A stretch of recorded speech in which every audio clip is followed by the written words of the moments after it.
Hey, just got off the call with legal. The Pinehurst acquisition is nearly 40% over budget, and the consultants you brought in? They've submitted invoices that weren't even cleared by finance. You want to explain that?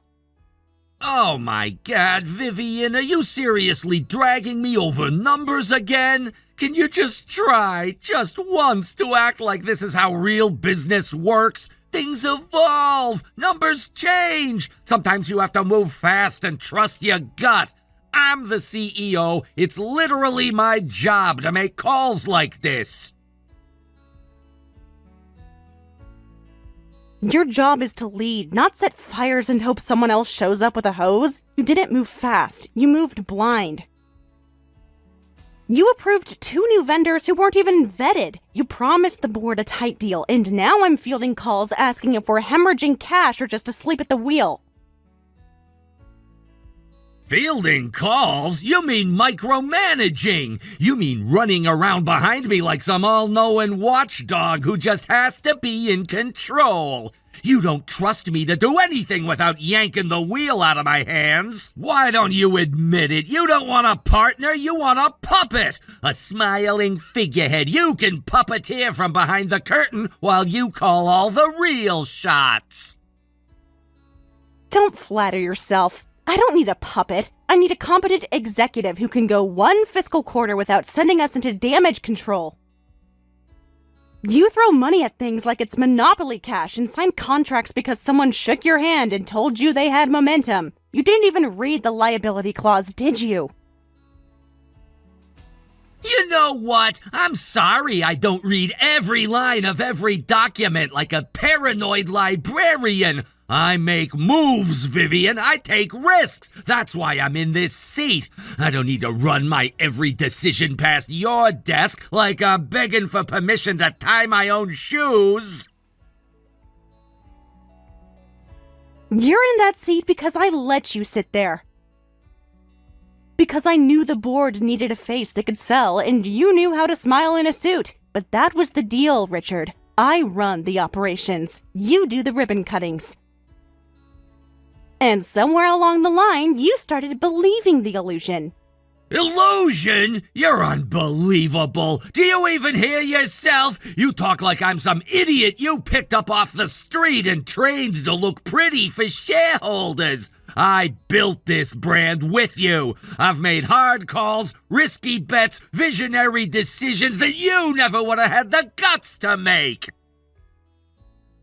Oh yes, visionary decisions like buying out a failing textile company in Ohio because the CEO told you over drinks that they just needed the right investor. We're still absorbing the blow from that. Your visionary decisions cost real people their jobs, and they always land on my desk when they unravel. You're obsessed with control. You can't stand that I have power without you. It kills you that people listen to me in the room even when you're silent. Admit it. You hate that I don't need you the way I used to. You've always needed me, Richard. You just got better at pretending you didn't. But guess what? The board knows. The staff knows. The only person who still believes your little CEO fantasy is you. Wow! Wow, Vivian! You know what? I've had it. I'm not gonna keep letting you make me feel like a guest in my own company. If you really think I'm such a liability, maybe it's you who needs to step aside. Go ahead. Try it. Walk into the next board meeting and tell them you want me gone. Watch how fast they ask if you've been drinking. You think charm wins out over results? Go look at the numbers, Richard. I'm the reason this company still exists. Keep talking like that, and don't be surprised when people stop seeing you as the brains and start seeing you as the problem. You're cold, you're condescending, and you make every win feel like a loss just by standing in the room. If my presence makes you feel small, that's not my fault. Maybe stop acting like a man who's constantly waiting to be exposed and start acting like someone who deserves the title he's clinging to. No, I don't take shit. I got no love for the fakeness. If you wanna play tough and wanna hate this, I'll always show up. You just saw the press release. You signed off on the $2.3 million brand partnership with a celebrity who just settled a harassment lawsuit last quarter. Please tell me you're not actually serious. Oh my God, Vivian, can you just once read a headline and not immediately spiral into DEFCON 1? This is exactly the problem. I do something bold, something with actual vision, and all you see is a decimal point and a PR risk. The man has global reach, 20 million followers, a skincare empire, fans lining up to buy anything he touches. But no, let's kill the deal because Vivian read a scandal article and decided the sky is falling. Leaders also read headlines before aligning with the people in them. You tied our name to a man who's one NDA away from a televised deposition. He's a celebrity, Vivian. They all have skeletons. That's how it works. The world doesn't want safe. They want flash, controversy, heat. This is buzz we couldn't buy 2 years ago, and I landed it in one call. No legal, no filters, no committees dragging their feet like we're running a church bake sale. I moved like a real executive, and the world noticed. Relevance doesn't mean setting the brand on fire and hoping the smoke draws attention. You didn't consult legal. You didn't clear it with marketing. You didn't even tell compliance. Because I knew you'd strangle it in its crib! The second I saw the opportunity, I knew if I even so much as mentioned it in a meeting, you'd raise 15 objections, forward 30 emails, and slow walk it until it died on the vine. You don't take risks. You don't innovate. You hover, and you kill anything with an ounce of momentum because you can't control it. I'd rather not end up in court because you think Twitter engagement is more important than legal precedent. That's not leadership. That's narcissism with a Wi-Fi connection. You know what your real issue is? You can't stand the fact that I'm finally doing things without you! That I made a bold, high-stakes decision and I didn't beg for your approval first! You hate that I didn't check in, that I didn't ask! You're not angry about the deal, Vivian. You're furious that I made it without you in the room!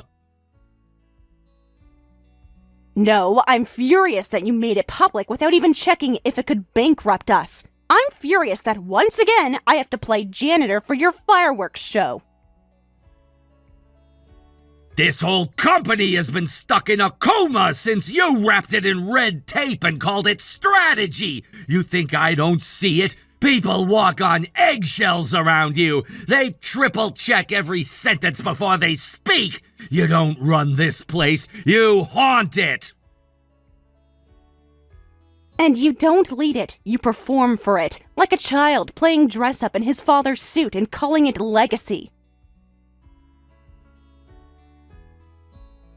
You can't keep pretending that fear is brilliance. You think I'm reckless? Fine, but I got us headlines. I got us reach. I got us a partnership that makes waves. You think the board won't see that?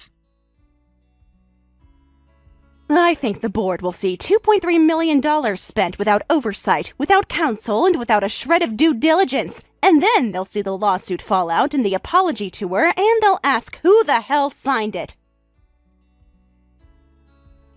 I did. Me! I signed it, and I'd do it again, because I am done waiting around for you to green light anything with a pulse. If this company goes down, it won't be because I played it too loud. It'll be because you silenced everything that ever tried to grow.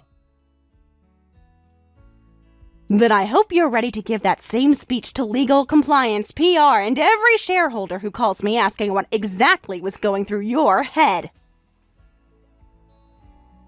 I'm not scared of them. Let them call. Let them whine. Let them wring their hands while I move forward. This company doesn't need your caution anymore. It needs me! If this company needs you, Richard, then I'll be sure to include that in my resignation letter after I finish typing the damage report.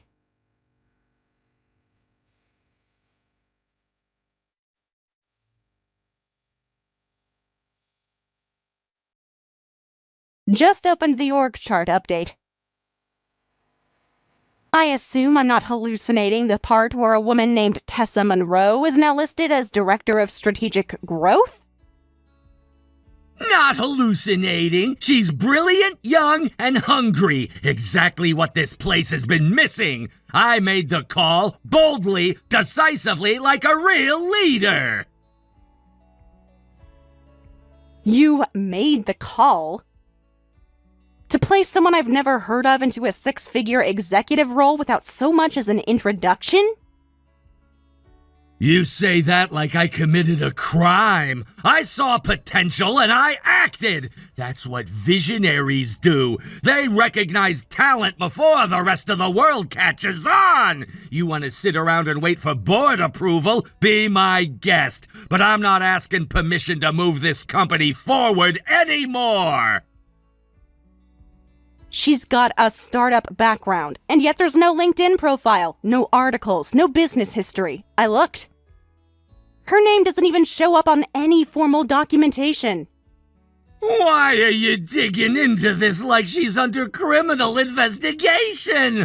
Can you not handle the idea that someone new might actually have something to offer? That someone fresh, untainted by your precious protocols, might just shake things up in a way this place desperately needs?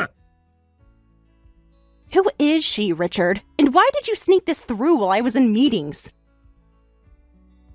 I didn't sneak anything. I protected a good hire from being annihilated before she even had a chance to breathe. You don't vet, Vivian. You eviscerate. You decide who's worthy based on a spreadsheet. And if they don't fit your formula, you cut them off at the knees.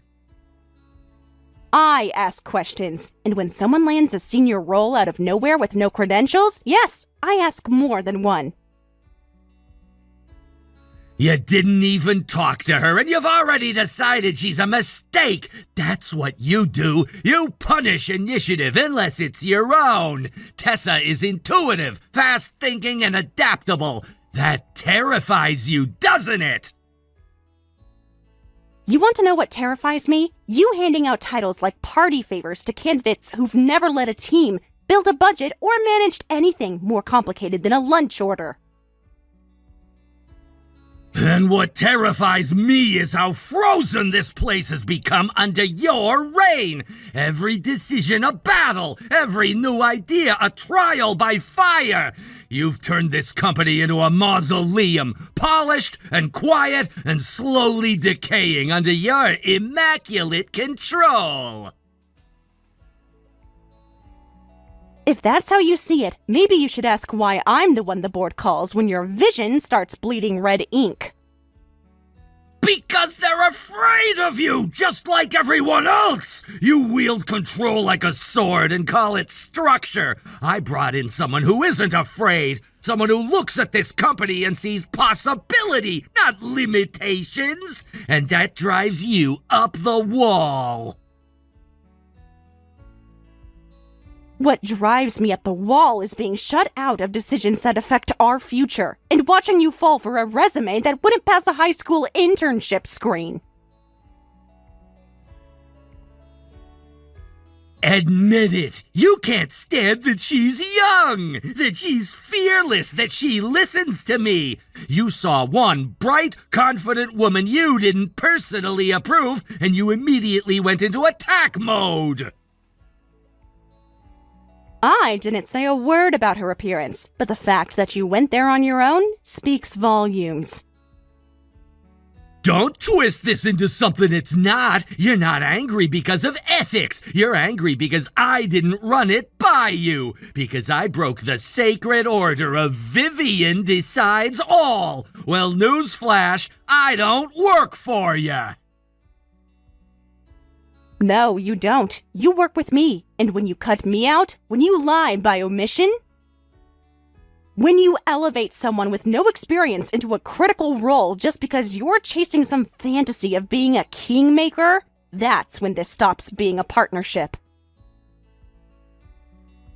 This is exactly why the company needs someone like Tessa. She sees potential, she brings energy, she believes in where we could go. And frankly, if that threatens you, then maybe it's not her qualifications we should be questioning. It's yours.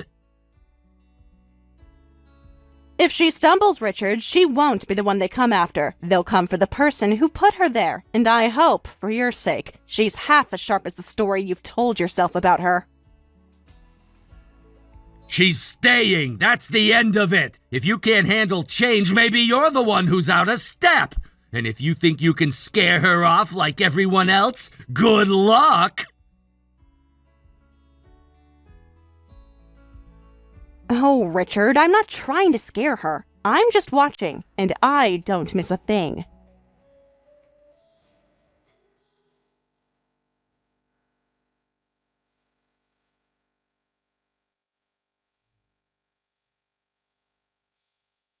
Welcome to the team, Tessa. I trust the onboarding packet wasn't too overwhelming for someone who came in with no warning.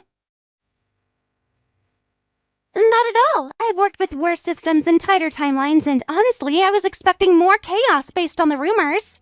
It runs smoothly because I built it that way, and I tend not to leave things up to chance, especially new hires that arrive without explanation.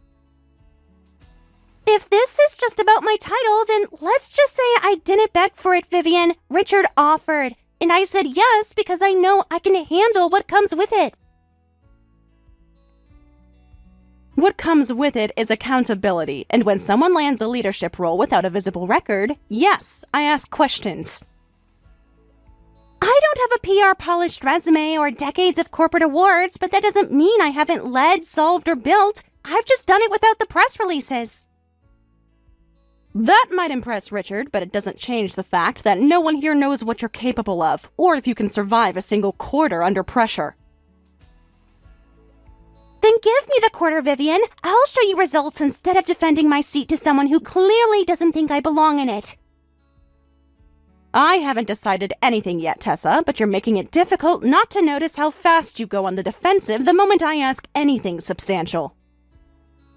That's because I've worked too hard to get here, and I'm not about to justify myself to someone who can't stand being left out of the loop. This has nothing to do with being left out. It has everything to do with Richard bypassing every single checkpoint to drop you in a chair with influence and no track record. I don't care how I got here, and I don't owe you an explanation for taking an opportunity I know I'm ready for. You owe this company the confidence that you can lead without unraveling. Right now, all I see is someone who came in fast and loud with very little support behind her. Then maybe you should stop assuming I'm a liability just because I didn't walk in holding your stamp of approval. Effectiveness isn't about charm and speed. It's about consistency, clarity, and trust. Then trust that I didn't get here by accident. Trust that I've handled harder rooms than this one and that I can take the heat if you'll stop trying to turn it up just to watch me sweat. Maybe I turn up the heat because I've seen too many quick hires melt down the second things stop going their way. Then let me show you I'm not one of them. Let me actually do the job before you write the performance review. That's not how it works here. You don't get a grace period at this level. Then I won't ask for one. But I will ask you to stop watching me like I'm an intruder in your kingdom. I'm not here to take anything from you. You're here because Richard needed to feel powerful again, and you're young enough to believe that power is something he can actually offer. I'm here because I said yes to a challenge. I'm here because I know what I can bring, even if it doesn't come with a neat little pedigree you can approve of. And I'm here because when things go wrong, I'm the one who fixes them. Right now, what's gone wrong is that no one has any idea what you were hired to actually do. Then give me the chance to show it. Watch if you have to. I'm not going to flinch just because the room gets colder every time you walk in. Then be ready for it to stay cold, because warmth is earned here, and you've still got a long way to go.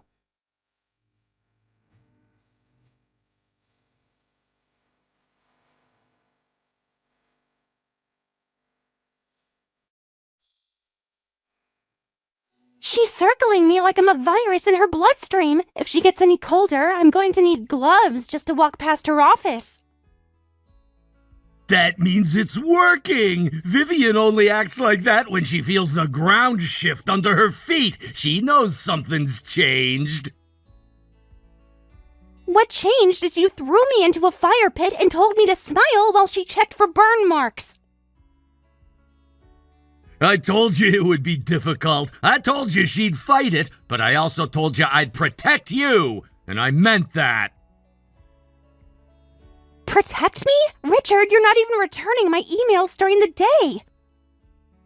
She's tearing apart my resume line by line like she's prepping for a public execution. And yet here you are, still in the chair, still with the title, still holding the power I gave you. Power? I've got a fancy title and a floor full of people who won't look me in the eye. If this is power, you forgot to mention the isolation part. You're not isolated, you're elevated. There's a difference. They're watching because they see you rising, just like we planned. No, you planned. I just said yes to a job. You're the one who turned it into a chessboard with Vivian as your queen to capture.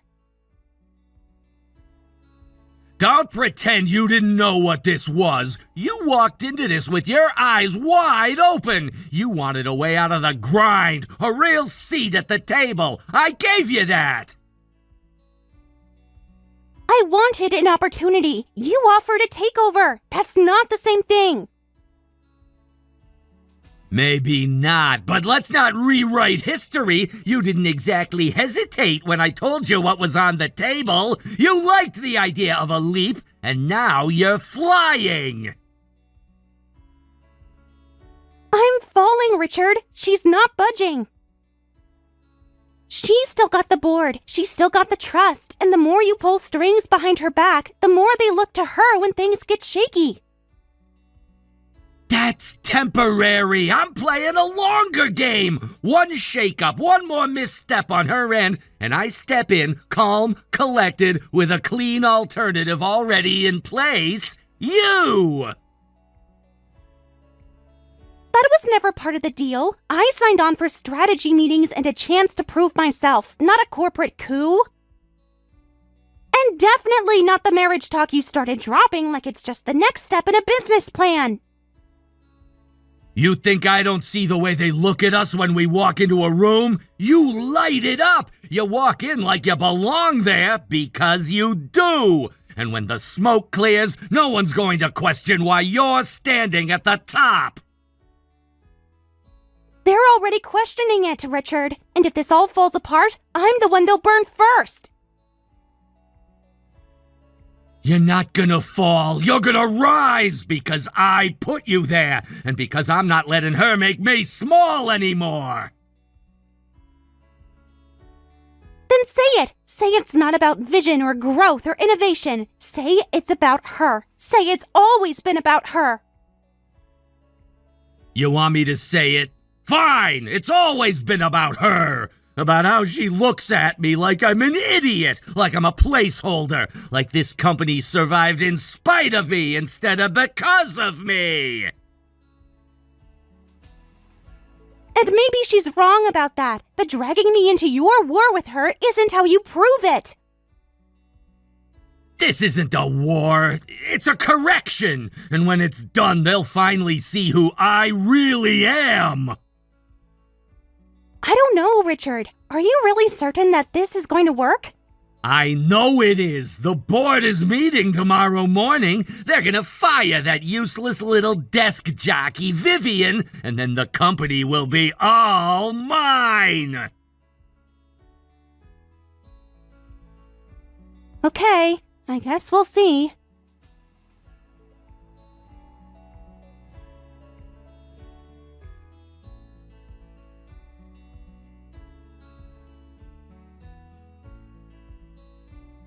So, this is how it ends for you, huh? One emergency meeting and it's over, just like that. Tossed out like expired policy. I have to say, I didn't think they'd actually do it, but when the board sees someone slipping, they know how to cut the dead weight. Honestly, I expected tears, maybe a little fight, but I guess you knew this was coming. Oh, Richard, you really think they fired me this morning? That's adorable. What are you talking about? You weren't at the vote. They said it was unanimous. They said effective immediately. That had to be about you. No, Richard, that vote wasn't about me. It was about you. The board voted unanimously to remove you as CEO, effective immediately. No, that can't be right. You're twisting something. They wouldn't do that to me. I've been here since the beginning. This company is mine. I'm the face they trusted. I'm the name the public remembers. I shook their hands. I charmed the investors. I built the damn brand while you buried yourself in spreadsheets and legal reviews.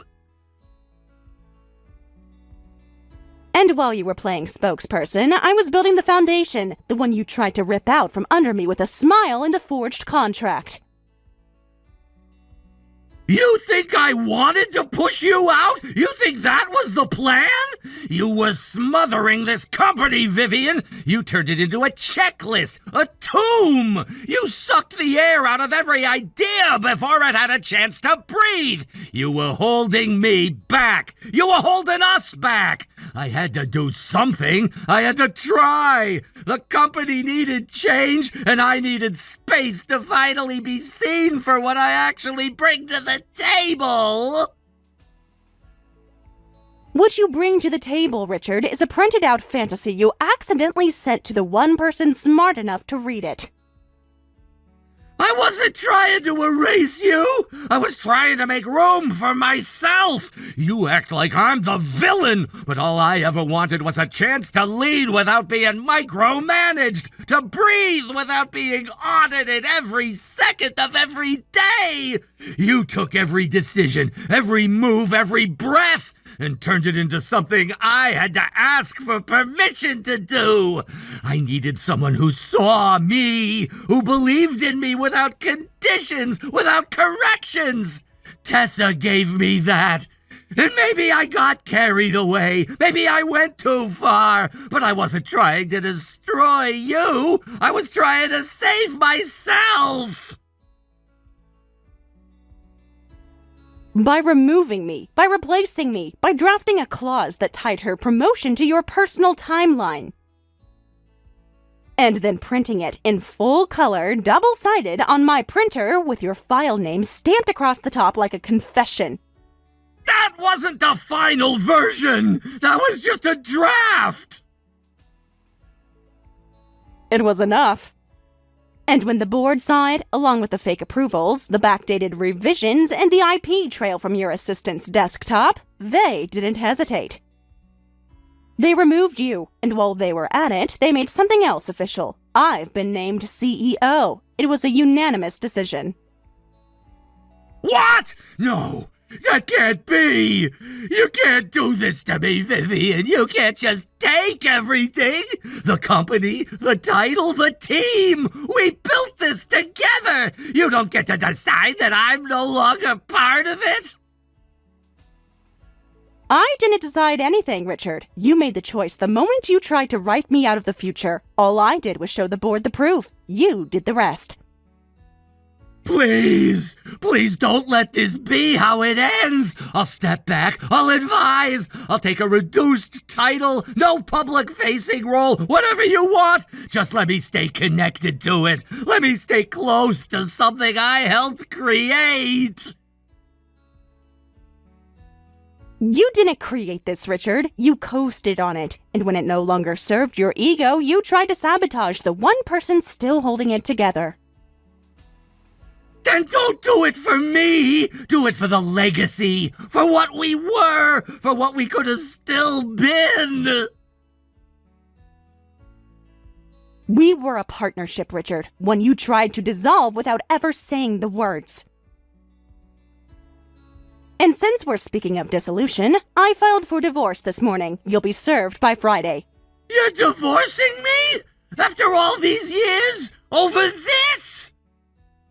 No, not over this. Over everything. This was just the first time you handed me the truth in writing.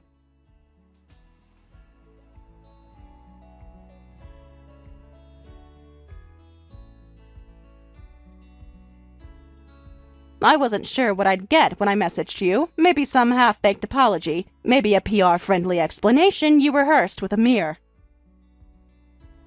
Maybe just deflection wrapped in fake humility, but I didn't expect silence. I didn't know how to start, and anything I say feels wrong or useless or way too late. But I swear to you, I didn't come into this trying to hurt you or take anything that was yours. I didn't even know what he was planning. Not really. Not until he showed me that contract. My name was sitting next to his under marriage terms, and I felt like the floor dropped out from under me. You didn't ask for the promotion, but you didn't refuse it either. You stepped into a role that wasn't yours. You let him build you a platform out of someone else's legacy, and you smiled and hoped no one looked too closely. I knew it wasn't right! I knew it! But I told myself if I just worked hard and kept my head down, maybe I could earn it before anyone noticed I hadn't yet. I told myself it was temporary, survival, just until I could find my footing. That wasn't survival, Tessa. That was complicity. You didn't speak up. You didn't even flinch. You just floated through the wreckage, like maybe, just maybe, the flames wouldn't reach you. Because I didn't know what else to do. I was so far underwater, Vivian. I didn't even have a life jacket. I dropped out of college in my last semester because my mom got sick. We couldn't afford both tuition and chemo. I was working nights delivering groceries and mornings folding sheets at a care home. Sleeping maybe 3 hours a day if I was lucky. When Richard found me, I hadn't seen a full paycheck in 6 months. He told me I was sharp. He said I didn't need a degree, just instinct. And when he offered me that job, I grabbed it like it was the last rung on a ladder I was slipping off of. And you told yourself you could figure out the rest later, that once the lights came on, maybe no one would notice the cracks. I didn't know it would go this far, and I swear I didn't know what he was doing with the contract until I saw it in writing. I never would have signed it if I'd known what it meant, but once I saw it, I froze. I didn't know how to undo it without losing everything. You think I didn't know all of this? You think I walked into that boardroom blind? I pulled your file, Tessa, not the pretty HR version he padded, the real one. I saw the incomplete transcript. The third address tied to your name, the billing statements under your mom's chart, the midnight logins from a 4-year-old laptop. I knew exactly how far you'd fallen when he threw you that rope. Then you know I didn't do this to take anything from you. I didn't want to replace you. I didn't even think I could. I just didn't want to drown again. I was trying to survive, not scheme. You weren't trying to replace me, but he was, and you didn't stop him. I didn't know how. I felt trapped, like if I said something, I'd lose the one shot I had at staying afloat. And I hated it. I hated every second of pretending to deserve something I hadn't earned yet. I watched you walk these halls and I never once saw arrogance. I saw fear, hesitation, guilt, and I'll admit, I wanted to hate you. But I couldn't, because I saw someone trying to hold their head up while everything around them was falling apart. I didn't want to be the weapon. I didn't want to be part of his revenge story. I just wanted to feel safe for once, like I wasn't failing everyone who depended on me, especially her. You weren't the enemy, Tessa. You were the tool he used to try and carve me out of my own legacy. But tools don't choose their purpose. People do. And today, you chose to show up, without excuses, without spin. I don't want shortcuts. I don't want handouts. I just want to earn something real, even if it's small, even if it takes years. I'll take the stairs this time, I promise. Then we start over. You'll get a new contract. Clean, honest, with a role that reflects where you actually are. Not where someone tried to place you. You report directly to me. No lies, no cover. And if you rise, it will be because you climbed, not because someone carried you. Thank you. Thank you so much. I don't know what I did to deserve that, but I swear to you I won't waste it. See that you don't. I'm not rebuilding this place for nostalgia or pity. I'm rebuilding because it deserves better, and so do the people in it.